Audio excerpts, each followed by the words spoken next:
Hello, today I'm going to make an omelet without eggs. That's right, suitable for gluten-free vegans.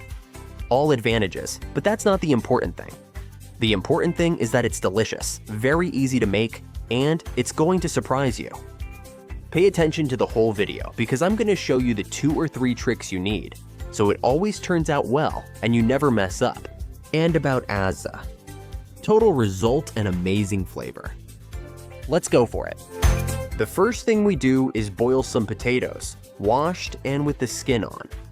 We put them in a pot with boiling water until they're soft.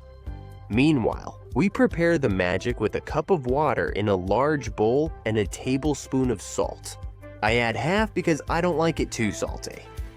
We add 6 tablespoons of chickpea flour, which is about 90 grams, and mix it well. This is the magic ingredient that's gonna make everything come together, suitable for everyone. So, vegetarians, vegans, whatever you want. Here we have a great recipe. We're going to add some flavor with a bit of black pepper to taste. That's perfect. And we're also going to add a little bit of turmeric. This is optional, add it if you like, but it also gives it a touch of color. So I add it.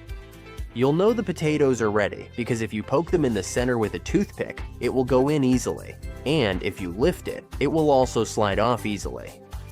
We take them off the heat since they're already hot, we remove the skin this easily, and we do the same thing with all the potatoes. Once you have them peeled, mash them with a fork. Don't use any of those gadgets for making mashed potatoes, or anything electric, just a fork. Because we want to have little pieces of potato left, we're not looking for a liquid texture, so you'll have it ready in a minute. This detail is important. Don't go crazy. Don't mash the potatoes too much. We don't want mashed potatoes. We don't want it completely mashed. It should be soft and creamy, but with chunks, with little pieces of potato. That way, you get the real tortilla texture.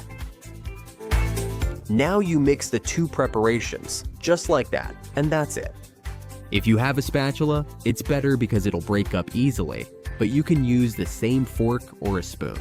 The point is to stir it a few times until you have a more or less uniform texture. But always leave some chunks of potato. That's what we're looking for. Look how nice that is. Now we're going to cook it just like any other omelet, simply in a pan with a little bit of oil. We wait for it to heat up over medium or medium-high heat, and then we put it on top. The magic is in placing it and then shaping it a little. So, once you have it, if you use a spatula, you tap it a little to the sides to give it the desired shape. If not, you can also do it with the back of a spoon. And if you want to go the extra mile, smooth out the top surface and it'll look amazing once it slides off.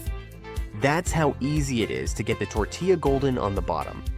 So now it's time to flip it, unless you want it to stick a little to the plate, which sometimes happens to me. For example, it's happening to me right now. Wet the plate with water first and it'll slide much easier. There you go, that's perfect. We move the pan a little so it takes shape and brown it on the other side. It usually takes about 4 minutes on each side, and then you'll have this amazing omelet ready. We've made it without needing to use eggs and it looks amazing. Plus, it has a texture you wouldn't expect. It's perfect. So, grab a plate, put it on there, flip it over, and enjoy.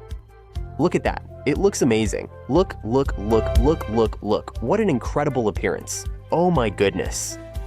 Authentic homemade big omelet. Easy, flavorful, with a soft texture. What more could you ask for?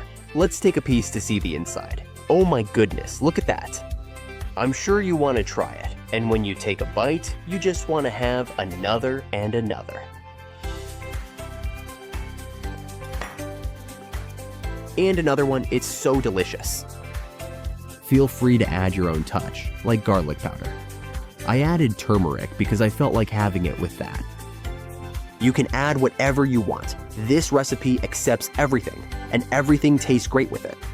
So, while we're at it, write in the comments what you're going to add, and where are you watching the video from. That way, we can all share ideas, as always. Also, I'll leave you the list of ingredients and quantities that I used, so you can make it at home and it'll turn out great. Check out how great this video looks. Click on it.